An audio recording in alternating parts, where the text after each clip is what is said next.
Hai, Sobat Investor. Kembali lagi di sini, tempat di mana kita membahas topik-topik terkini seputar keuangan dan investasi. Pada video kali ini, kita akan membahas proyek strategis yang melibatkan Samudera Indonesia dan mitranya dalam membangun terminal peti kemas di Pelabuhan Patimban, Jawa Barat. Proyek ini dijalankan melalui perusahaan patungan yang bernama PT Patimban Global Gateway Terminal atau PGT. Selamat datang di Bicara Saham. Saya Ale. Di channel ini kita akan sama-sama belajar tentang berbagai berita, analisis, serta tips dan trik seputar pasar modal. Kami berkomitmen untuk menghadirkan informasi yang mudah dipahami dan bisa langsung diterapkan dalam kehidupan sehari-hari. Jadi, apapun latar belakangmu, kamu akan merasa nyaman mengeksplorasi dunia investasi bersama kami. PGT telah menandatangani perjanjian pengelolaan terminal dengan PT Pelabuhan Patimban International untuk jangka waktu 37 tahun. Pembangunan terminal peti kemas ini akan segera dimulai dan dijadwalkan beroperasi secara komersial pada tahun 2026. Pembangunan akan dilakukan secara bertahap dengan target kapasitas mencapai 3,7 juta 20-foot equivalent unit, sebuah angka yang cukup signifikan untuk mendongkrak aktivitas pelabuhan. Proyek ini melibatkan konsorsium yang terdiri dari 3 mitra utama, yang masing-masing memiliki peran penting dalam keberhasilan proyek. Mitra pertama adalah Africa Global Logistics atau AGL, operator logistik multimoda terbesar di Afrika, yang beroperasi di 49 negara. AGL memiliki 250 anak perusahaan dan 23.000 karyawan, serta dimiliki oleh Mediterranean Shipping Company, operator pengiriman peti kemas terbesar di dunia. Dalam konsorsium ini, AGL memegang 45% saham di Terminal Gerbang Global Patimban. Mitra kedua adalah Toyota Tsusho Corporation atau TTC, yang merupakan bagian dari grup Toyota dan memiliki jaringan bisnis yang luas. TTC beroperasi di 130 negara dan memiliki lebih dari 1.000 perusahaan terkonsolidasi yang mendukung bisnis otomotif Toyota. TTC memegang 34% saham di proyek terminal ini, yang menegaskan peran pentingnya dalam pengembangan infrastruktur pelabuhan. Mitra ketiga, dan tentunya yang tidak kalah penting, adalah Samudera Indonesia. Perusahaan pelayaran, pelabuhan, dan logistik dengan pengalaman lebih dari 75 tahun. Melalui anak perusahaannya, PT Samudera Pelabuhan Indonesia, Samudera Indonesia memegang 21% saham dalam proyek ini. Proyek terminal ini bukan hanya soal infrastruktur, tetapi juga memberikan peluang investasi yang menarik di pasar modal Indonesia. Meskipun kinerja keuangan Samudera Indonesia sempat melambat pada 9 bulan pertama 2024, investor tetap menunjukkan antusiasme tinggi. Data menunjukkan bahwa, foreign net buy saham SMDR yang meningkat, menandakan kepercayaan investor asing. Volume perdagangan saham yang tinggi juga mengindikasikan aktivitas pasar yang kuat.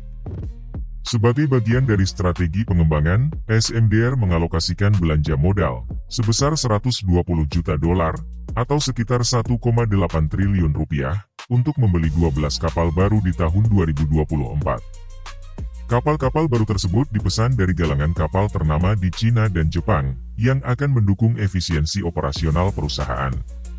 Dengan segala potensi dan rencana strategis yang telah disusun, proyek terminal peti kemas di Patimban menjadi contoh peluang investasi jangka panjang.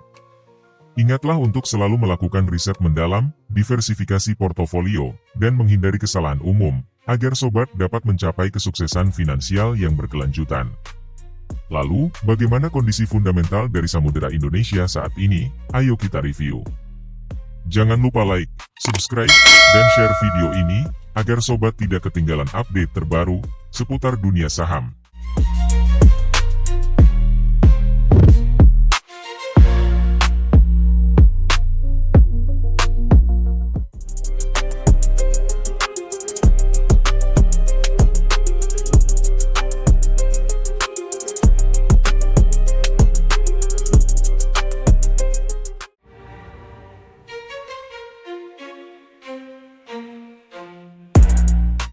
Di sisi lain, kepemilikan saham PT Samudera Indonesia semakin menggeliat.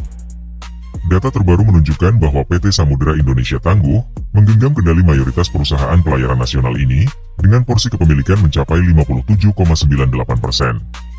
Angka fantastis ini setara dengan 9.494 juta lembar saham. Di sisi lain, publik hanya menguasai 20,03% atau 3.280 juta 46.300 lembar saham. Lantas, siapa sebenarnya sosok atau entitas di balik PT Samudera Indonesia Tangguh ini? Keterbukaan informasi mengenai pemegang saham pengendali perlu digali lebih dalam untuk memastikan tidak ada konflik kepentingan atau potensi manipulasi pasar yang merugikan investor. Konsentrasi kepemilikan saham di tangan PT Samudera Indonesia Tangguh memunculkan sejumlah pertanyaan. Apakah struktur kepemilikan seperti ini memberikan keuntungan tersendiri bagi kelompok tertentu?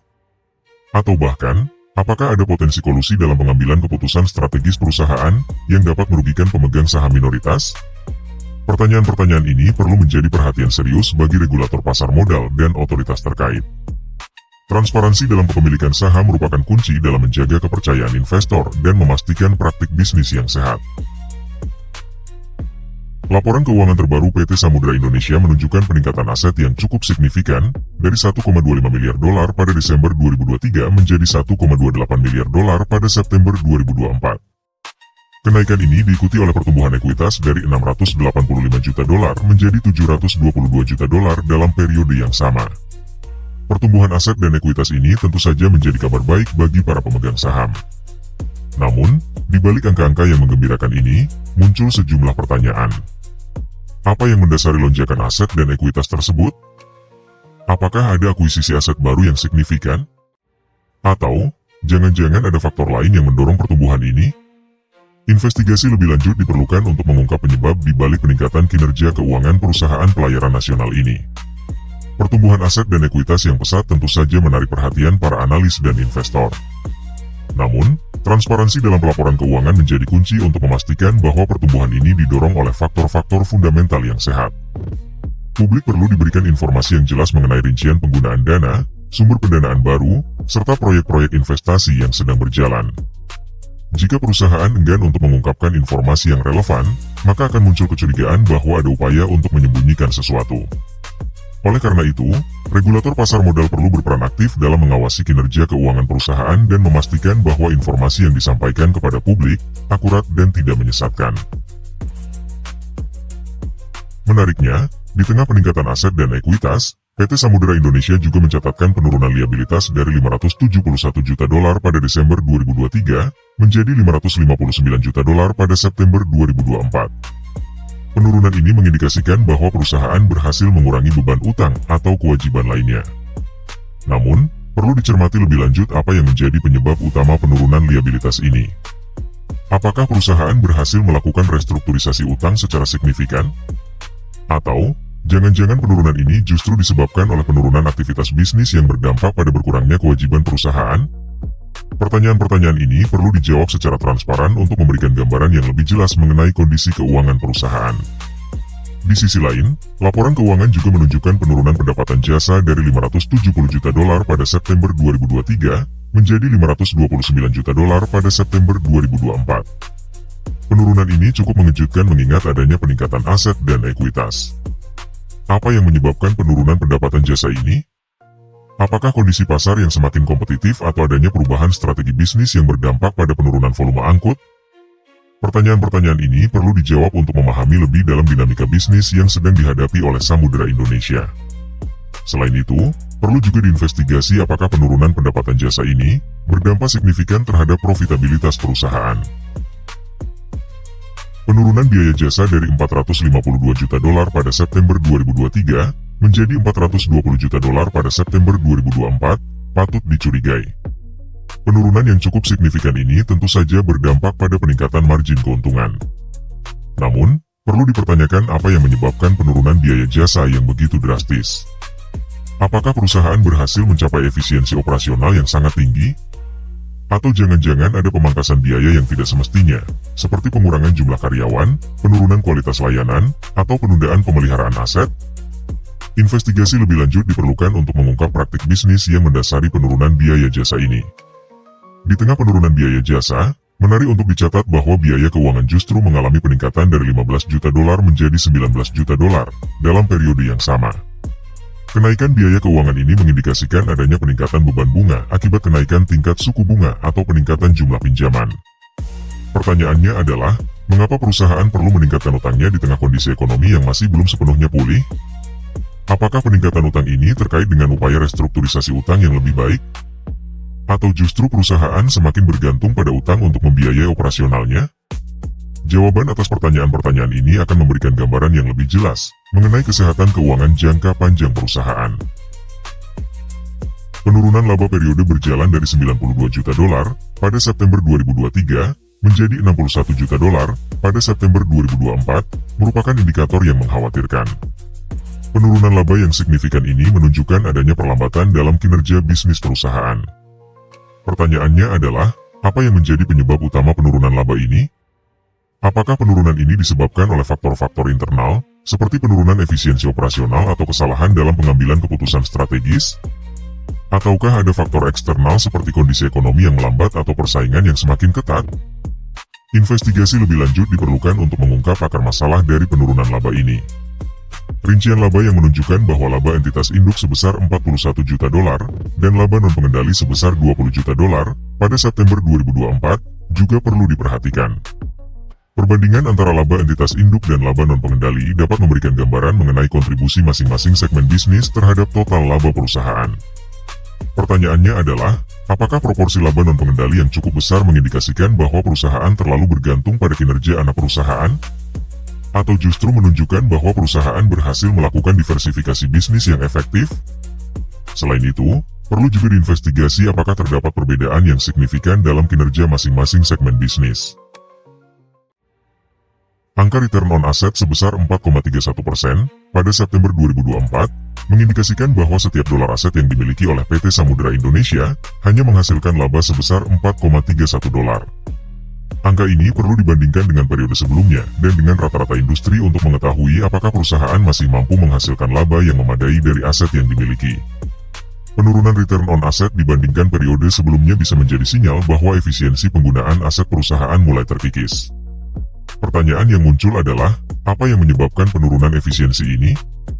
Apakah ada masalah dalam pengelolaan aset atau adanya persaingan yang semakin ketat di industri pelayaran yang menekan margin keuntungan perusahaan?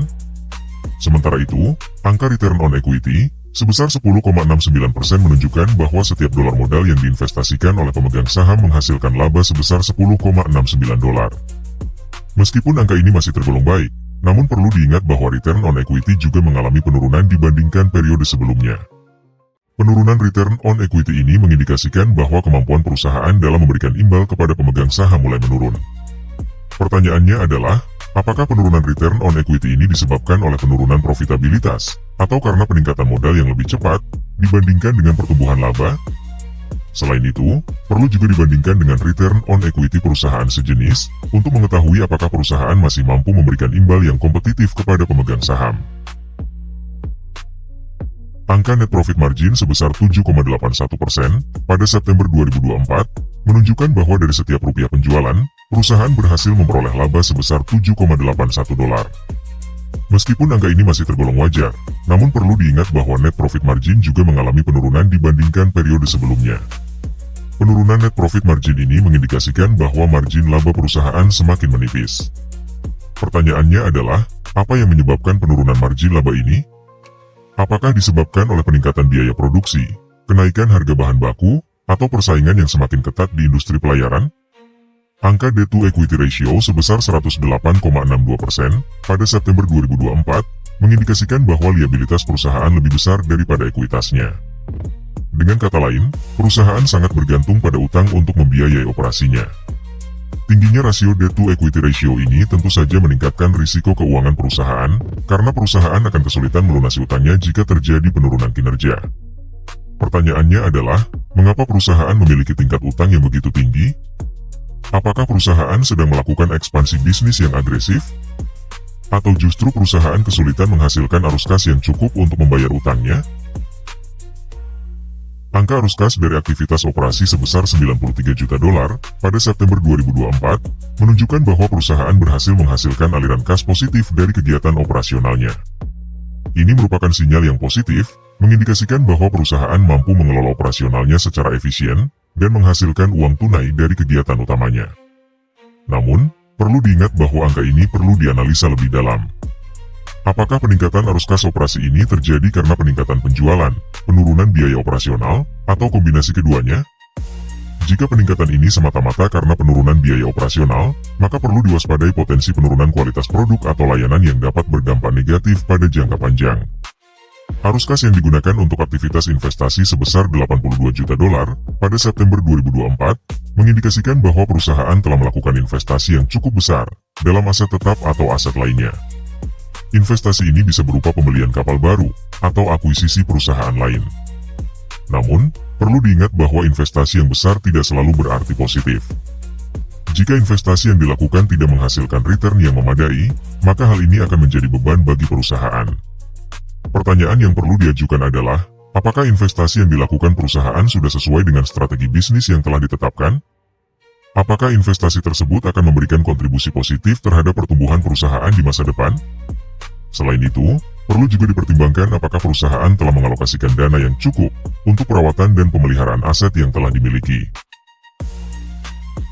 Arus kas yang digunakan untuk aktivitas pendanaan sebesar 45 juta dolar pada September 2024 mengindikasikan bahwa perusahaan telah menggunakan kas untuk membiayai aktivitas pendanaan. Ini bisa berarti beberapa hal, seperti pembayaran kembali utang, pembayaran dividen kepada pemegang saham, atau pembelian kembali saham. Namun, perlu diingat bahwa penggunaan kas untuk aktivitas pendanaan yang besar dapat mengurangi likuiditas perusahaan. Pertanyaan yang perlu diajukan adalah, apakah penggunaan kas untuk aktivitas pendanaan ini sudah sesuai dengan rencana keuangan perusahaan? Apakah perusahaan masih memiliki cukup kas untuk membiayai operasi jangka pendeknya? Penurunan total kas sebesar 34,5 juta dolar pada September 2024 merupakan sinyal yang perlu diwaspadai. Penurunan kas ini bisa disebabkan oleh beberapa faktor, seperti peningkatan investasi, pembayaran utang, atau penurunan penjualan. Jika penurunan kas ini terus berlanjut, maka perusahaan dapat menghadapi masalah likuiditas. Pertanyaan yang perlu diajukan adalah, apakah perusahaan memiliki rencana untuk meningkatkan kembali cadangan kasnya? Apakah perusahaan memiliki akses ke sumber pendanaan alternatif jika diperlukan? Analisis terhadap laporan keuangan PT Samudra Indonesia menunjukkan adanya sejumlah dinamika yang menarik perhatian. Di satu sisi, perusahaan berhasil mempertahankan profitabilitas meski dihadapkan pada tantangan industri pelayaran yang semakin kompetitif. Namun, di sisi lain, terdapat sejumlah indikator yang mengisyaratkan adanya potensi risiko di masa depan. Penurunan laba periode berjalan dan margin laba mengindikasikan bahwa perusahaan perlu melakukan upaya ekstra untuk meningkatkan efisiensi operasional dan mencari peluang pertumbuhan baru. Selain itu, tingginya rasio utang dan penurunan total kas menimbulkan kekhawatiran akan likuiditas perusahaan. Investasi yang agresif memang diperlukan untuk menjaga daya saing, namun perlu diimbangi dengan pengelolaan arus kas yang hati-hati agar tidak membebani struktur keuangan perusahaan. PT Samudra Indonesia berada pada titik krusial. Perusahaan perlu mengambil langkah-langkah strategis untuk mengatasi tantangan yang ada dan meraih pertumbuhan yang berkelanjutan.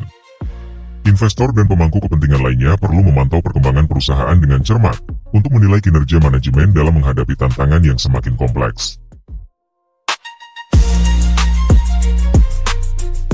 Terima kasih telah menonton hingga akhir. Gimana? Apakah sobat menemukan insight menarik dari video kali ini? Jangan lupa, dalam dunia investasi, konsisten belajar adalah kunci keberhasilan.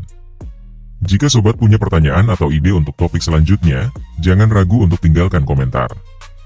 Selain itu, jangan lupa untuk like, share, dan subscribe channel ini, untuk terus mendapatkan konten edukasi seputar pasar modal, yang pastinya akan sangat berguna. Terima kasih banyak sudah menonton, nantikan video-video menarik berikutnya. Sampai jumpa.